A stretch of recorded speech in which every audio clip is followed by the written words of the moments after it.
ओम शांति। 8/7/2026 की मुरली।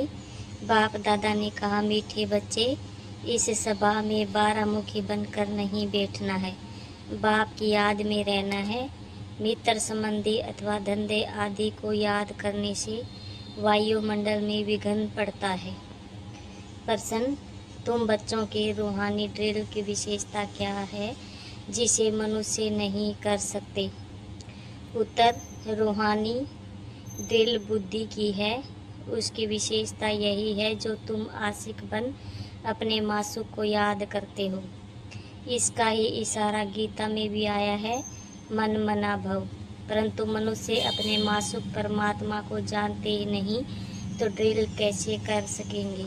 वे तो एक दो को जिस्मानी ड्रिल सिखलाते हैं। ओम शांति। बच्चे भी समझते हैं, बाप भी समझते हैं कि बच्चे योग कराने वाले यहाँ क्या कर रहे हैं। याद की यात्रा की ड्रिल करा रहे हैं। मुख से कुछ भी कहने का नहीं है। किसकी याद है? परम पिता परमात्मा शिव बाबा की। उनकी याद में रहने से हमारे जो भी विक्रम हैं वे बस हम हो जाएंगे और विक्रमाजीत बन जाएंगे। जितना जो याद की ड्रिल में रहेंगे, यह आत्मा की ड्रिल है, शरीर की नहीं। भारत में जो भी ड्रिल सिखाते हैं वह सब है जिस्मानी, यह है रूहानी ड्रिल। इस रूहानी ड्रिल को तुम बच्चों के सिवाय कोई जानते ही नहीं। रूहानी ड्रिल का इशारा गीता में है जरूर, भगवानुवाच अथवा भगवान के बच्चों का भी वाच है। तुम अभी भगवान शिव बाबा के बच्चे बने हो ना। बच्चों को फरमान मिला है, माँ में कम याद करो। बाप भी ड्रिल सिखलाते हैं, बच्चे भी यही ड्रिल सिखलाते हैं। कल्प पहले भी बाप ने यही कथा कहा था कि मुझ बाप को याद करो। इसमें घड़ी घड़ी कहने की दरकार नहीं है, परंतु कहना पड़ता है। यहाँ बैठे कोई अपने मित्र संबंधियों धंधे आदि को याद करते रहते हैं तो वायुमंडल में विघ्न डालते हैं। बाप कहते हैं, जैसे यहाँ तुम याद में बैठे हो, ऐसे ही चलते फिरते कर्म करते हुए याद में रहना है। जैसे आशिक मासूक एक दो को याद करते हैं, उन्हों की याद है जिस्मानी, तुम्हारी है रूहानी याद। आत्माएं भक्ति मार्ग में भी आशिक होती है परम पिता परमात्मा मासूक की, परंतु मासूक को जानते नहीं है, न अपनी आत्मा को जानते हैं। मासूक बाप आया हुआ है, भक्ति मार्ग से लेकर आत्माएं आशिक बनी है। यह है ही आत्मा और परमात्मा की बात। बाप बच्चों को सम्मुख कहते हैं, तुम आशिक मुझ मासूक को याद करते हो कि बाबा आओ, हमको आकर दुख से लिबरेट करो और अपने साथ शांति धाम में ले चलो। तुम जानते हो अब इस दुख धाम मृत्युलोक का विनाश होना है। अमर लोक जिंदाबाद, मृत्युलोक मुर्दाबाद। तुम अभी ब्राह्मण बच्चे बने हो, तुम्हारे में भी नंबरवार पुरुषार्थ अनुसार है। तुम बच्चों को पूरा निश्चय होना चाहिए कि हम अब नरकवासी से स्वर्गवासी 21 जन्म लिए बनते हैं। कोई मरता है तो कहते हैं स्वर्गवासी हुआ, परंतु कितने समय के लिए स्वर्गवासी हुआ यह कोई भी नहीं जानते हैं। अब तुम पुरुषार्थ कर रहे हो स्वर्गवासी बनने के लिए। यह कौन निश्चय कराते हैं? वह है गीता का भगवान, परंतु वह तो एक ही निराकार होता है। मनुष्य समझते हैं निराकार तो निराकार ही है, वह कैसे यहाँ आकर सिखाएंगे। बाप को न जानने के कारण ड्रामा अनुसार श्री कृष्ण का नाम भूल से डाल दिया है। श्री कृष्ण और शिव का संबंध इस समय नज़दीक है। शिव जयंती होती है संगम पर, फिर कल होगी श्री कृष्ण जयंती। शिव जयंती है रात में, श्री कृष्ण जयंती है सवेरे, उसको प्रभात कहेंगे। जब शिवरात्रि पूरी होती है तब फिर श्री कृष्ण जयंती होती है। यह बातें बच्चे ही समझ सकते हैं, कायदा है। यहाँ सभा में कोई 12 मुखी न हो, बाप की याद में रहना है। मनुष्य पुकारते भी हैं, हे पतित पावन आओ, आकर पावन बनाओ। परंतु ड्रामा अनुसार पत्थर बुद्धि कुछ भी समझते नहीं। अगर जानते होते तो बताते। उनको यह भी पता नहीं है कि अभी कलयुग का अंत है, फिर जब बाप आते हैं तब आदि होती है। मनुष्य तो बिल्कुल घोर अंधियारे में है। लोग समझते हैं कलयुग में अजून 40,000 वर्ष पड़े हैं। बेहद का बाप समझ जाते हैं, हद का बाप कब पतित पावन हो न सके। बापू नाम तो बहुतों के रख दिए हैं, बुजुर्ग को भी बापू अथवा पिताजी कहते हैं। यह रूहानी पिताश्री तो एक ही है, जो पतित पावन ज्ञान का सागर है। बच्चों को पावन होने के लिए ज्ञान चाहिए। पानी में स्नान करने से कोई पावन थोड़े ही बनेंगे। तुम जानते हो शिव बाबा हमारे सामने इस तन में प्रत्यक्ष है। ब्रह्मा द्वारा ब्राह्मणों को राजयोग सिखा रहे हैं। वह तो कह देते हैं भगवानुवाच, अर्जुन पति ब्राह्मण का नाम निशान नहीं है। गाया जाता है ब्रह्मा द्वारा स्थापना, विष्णु द्वारा पालना। स्थापना तो ब्रह्मा द्वारा ही करेंगे, न कि विष्णु द्वारा, न शंकर द्वारा। तुम बच्चों को यह समझानी अब मिली है। बाप को यहाँ आना पड़ता है, वापिस तो कोई भी आत्मा जा नहीं सकती। जो भी आते हैं उनको सतो रजो तमो से पास करना ही है। श्री कृष्ण भी पूरे 84 जन्म लेते हैं और पूरे 5000 वर्ष पाठ बजाया।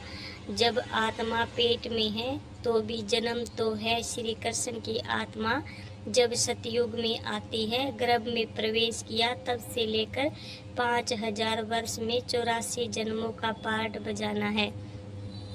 जैसे शिव जयंती मनाते हैं तो इसमें बैठा है ना, श्री कृष्ण की आत्मा भी गर्भ में आई, चुरपुर हुई। उस समय से लेकर 5000 वर्ष का हिसाब शुरू होता है। अगर कम जास्ती हो तो फिर 5000 वर्ष में कम हो जाए। यह बड़ी सूक्ष्म समझने की बातें हैं। बच्चे जानते हैं श्री कृष्ण की आत्मा फिर से यह ज्ञान ले रही है, फिर से श्री कृष्ण बनने के लिए। तुम भी कंसपुरी से कृष्णपुरी में जाते हो। यह बातें बाप बैठ बच्चों को समझाते हैं। बाबा कहते हैं माया बड़ी दस्तूर है, अच्छे अच्छे महारथियों को भी हरा देती है। ज्ञान लेते लेते कहाँ ग्रहचारी बैठ जाती है। आश्चर्यवत हमारा बनंती कथनते अहो माया, फिर भी बागंती हो जाते हैं। कमाई में ग्रहचारी बैठ जाती है। राहु का ग्रहण सबको लगा हुआ है। अभी तुम्हारे पर बृहस्पति की दशा बैठी है, फिर चलते चलते कोई पर राहु का ग्रहण बैठ जाता है। तब कहते हैं हे महान कम वक्त, इस दुनिया में देखना हो तो यहाँ देखो। तुम्हारी आत्मा कहती है हम बाप से सदा सुख का वर्षा ले रहे हैं। बाबा आपसे कल्प पहले भी ये वर्षा लिया था, फिर से अब बाप के पास आए हैं। बाप ने समझाया है, बाहर तुम्हारे सेंटर्स पर बहुत आएंगे समझने के लिए। यहाँ यह है इंद्र सभा। इंद्र सभा शिव बाबा है ना, जो ज्ञान वर्षा बरसाते हैं। तो ऐसी सभा में पतित कोई आ नहीं सकता। सबज परी पुखराज परी जो ब्राह्मणिया पंडा बन आती है, उनको कहेंगे अपने साथ कोई भी विकार में जाने वाले को नहीं ला सकते हो, नहीं तो दोनों रिस्पॉन्सिबल हो जाते हैं। किस विकारी को साथ ले आए तो उन पर बहुत दाग लग जाते हैं, फिर बहुत भारी सजा मिल जाती है। परियों के ऊपर बहुत रिस्पॉन्सिबिलिटी है। कहते हैं मान सरोवर पर स्नान करने से परी बन जाते हैं। वास्तव में यह है ज्ञान सरोवर। बाबा मनुष्य तन में आकर ज्ञान वर्षा बरसाते हैं। ज्ञान सागर है ना, तुम नदी भी हो सरोवर भी हो, ज्ञान सागर इसमें बैठ बच्चों को लायक बनाते हैं स्वर्ग में जाने के लिए। स्वर्ग में है श्री लक्ष्मी नारायण का राज्य। यह है प्रवृत्ति मार्ग का अहम ऑब्जेक्ट। कहते हैं हम दोनों ज्ञान चिता पर बैठ लक्ष्मी नारायण बनने वाले हैं, उच्च पद पाना है। आधा कल्प आत्माएं तड़पती रहती हैं, बाबा आओ आकर हमको राजयोग सिखलाए, पावन बनाओ। बाप इशारा देते हैं, भारतवासी जो देवी देवता को मनाने वाले हैं उन्होंने जरूर 84 जन्म भोगे हैं। जो देवी देवताओं के भगत हैं कोशिश कर उनको समझाओ। बाप कैसे आकर 3 धर्म स्थापन करते हैं, ब्राह्मण, सूर्यवंशी, चंद्रवंशी, तीनों धर्म बाप स्थापन करते हैं। आधा कल्प फिर और कोई धर्म स्थापन नहीं होता है। फिर आधा कल्प में कितने मठ पंथ आदि धर्म ढेर के ढेर स्थापन होते हैं। कहाँ आधा कल्प में एक धर्म, सो भी संगम युग पर भविष्य के लिए राजधानी स्थापन करते हैं। वह सब पुरानी दुनिया में ही अपना धर्म स्थापन करते हैं। यहाँ बाप आधा कल्प के लिए एक धर्म की स्थापना करते हैं, कोई और में पावर नहीं। बाप तुमको अपना बनाकर सूर्यवंशी चंद्रवंशी घराना स्थापन कर बाकी सबका विनाश करा देते हैं। सभी आत्माएं शांति में चली जाती है, तुम सुख में आते हो। उस समय दुख कोई है नहीं जो गॉड को याद करे। यह ज्ञान भी तुम्हारी बुद्धि में है। तुम जानते हो बाप जो ज्ञान का सागर है वह नॉलेज दे रहे हैं। सागर तो एक ही है। तुम अपने को सागर नहीं कहलाएंगे, तुम उनके मददगार बनते हो। इसलिए तुम्हारा नाम है ज्ञान गंगाएं, बाकी वह है पानी की नदियाँ। बाप कहते हैं मुझ सागर के तुम बच्चे काम चिता पर बैठ जल मरे हो अर्थात पतित बन पड़े हो। अब फिर मुझे याद करने से ही तुम पावन बनेंगे। यह सृष्टि का चक्कर 5000 वर्ष का है, यहाँ भी किसको पता नहीं है। सृष्टि का चक्कर पूरे 4 भाग में है, 4 युग है ना। यह संगम युग है कल्याणकारी।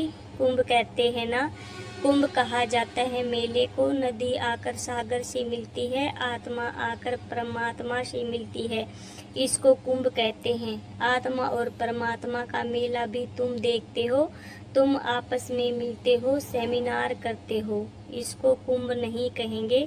सागर तो अपनी जगह पर बैठे हैं, इस तन में है ना, जहाँ इनका तन वहाँ ज्ञान का सागर है। बाकी तुम आपस में ज्ञान गंगाएं मिलती हो। नदियाँ छोटी बड़ी तो होती है ना, वहाँ स्नान करने जाते हैं। गंगा जमुना सरस्वती आदि तो है ही, देहली जमुना का कंठा है। स्वर्ग देहली के लिए कहते हैं। प्रस्थान था जब लक्ष्मी नारायण का राज्य था, ऐसे नहीं कि श्री कृष्ण का राज्य था। राधे कृष्ण युगल हो तब राज्य कर सके। अब तुम बच्चे कितने खुशी में हो। माया के तूफान तो बहुत आएंगे, बेहद की बॉक्सिंग है, हर एक की 5 विकारों के साथ युद्ध चलती है। हम चाहते हैं बाबा को निरंतर याद करें। माया हमारा योग उड़ा देती है। एक खेल भी दिखाते हैं, परमात्मा अपनी तरफ खींचते हैं, माया अपनी तरफ। ऐसा एक नाटक बनाया है, बाइस्कोप का फैशन अभी निकला है। तुमको ड्रामा अनुसार बाइस्कोप पर ही समझाना था। नाटक में तो बदली सदली होती है, यह तो अनादि अविनाशी ड्रामा बना बनाया है। बनी बनाई बन रही, फलाना मर गया, इतना ही पार्ट था, हम चिंता क्यों करें। ड्रामा है ना, शरीर छोड़ दिया फिर थोड़े ही आ सकता, रोने से फायदा ही क्या। इसका नाम ही है दुख धाम। सतयुग में मोह जीत राजाएं होते हैं, इस पर कहानी भी है। सतयुग में मोह की बात होती नहीं, यहाँ तो मनुष्य का कितना मोह है। किसको रोना न आए तो रोकर भी उनको रुला देंगे, तो समझे कि यह अफसोस करते हैं, नहीं तो गलानी हो जाए। भारत में ही यह सब रिवाज है, भारत में ही सुख, भारत में ही बहुत दुख होता है। भारत में गोड गोडेज राजे करते थे। विदेशी लोग पुराने चित्र बड़ी खुशी से लेते हैं, पुरानी चीज का मान होता है। सबसे पुराना शिव तो यहाँ आया था ना, उनकी कितनी पूजा करते हैं। अब तो शिव बाबा आया है, तुम पूजा नहीं करेंगे, वह होकर गया है तो उनकी पूजा करते रहते हैं। अच्छा, मीठे मीठे शिकल दे बच्चों प्रति, माता पिता बाप दादा का याद प्यार और गुड मॉर्निंग। रूहानी बाप की रूहानी बच्चों को नमस्ते। हम रूहानी बच्चों की रूहानी बाप दादा को याद प्यार गुड मॉर्निंग और नमस्ते बाबा, शुक्रिया बाबा, शुक्रिया। धारणा के लिए मुख्य सार।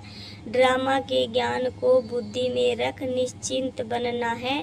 किसी भी प्रकार की चिंता नहीं करनी है, क्योंकि जानते हैं बनी बनाई बन रही निर्मोही बनना है। बाप द्वारा सबकी, जबकि बृहस्पति की दशा बैठी है तो संभाल करनी है, राहु का ग्रहण न लग जाए। कोई भी ग्रहचारी हो तो उसे ज्ञान दान से समाप्त करना है। वरदान। स्वयं के टेंशन पर अटेंशन देकर विश्व का टेंशन समाप्त करने वाले विश्व कल्याणकारी भव। जब दूसरों के प्रति जास्ती अटेंशन देते हो तो अपने अंदर टेंशन चलता है, इसलिए विस्तार करने के बजाय सार स्वरूप में स्थित हो जाओ। क्वांटिटी के संकल्पों को समाकर क्वालिटी वाले संकल्प करो। पहले अपने टेंशन पर अटेंशन दो, तब विश्व में जो अनेक प्रकार के टेंशन है उनको समाप्त कर विश्व कल्याणकारी बन सकेंगे। पहले अपने आप को देखो। अपनी सर्विस फर्स्ट। अपनी सर्विस की तो दूसरों की सर्विस सब तय हो जाएगी। स्लोगन। योग की अनुभूति करनी है तो दृढ़ता की शक्ति से मन को कंट्रोल करो। स्लोगन। योग की अनुभूति करनी है तो दृढ़ता की शक्ति से मन को कंट्रोल करो। ये अव्यक्त इशारे। ज्वाला स्वरूप स्थिति में रह शक्तिशाली याद का अनुभव करो। जितना स्थापना के निमित्त बने हुए ज्वाला रूप होंगे, उतना ही विनाश ज्वाला प्रत्यक्ष होगी। संगठन रूप में ज्वाला रूप की याद विश्व के विनाश का कार्य संपन्न करेगी। इसके लिए हर सेवा केंद्र पर विशेष योग के प्रोग्राम चलते रहें तो विनाश ज्वाला को पंखा लगेगा। योग अग्नि से विनाश की अग्नि जलेगी, ज्वाला से ज्वाला प्रज्वलित होगी। ओम शांति। ओम शांति बाबा।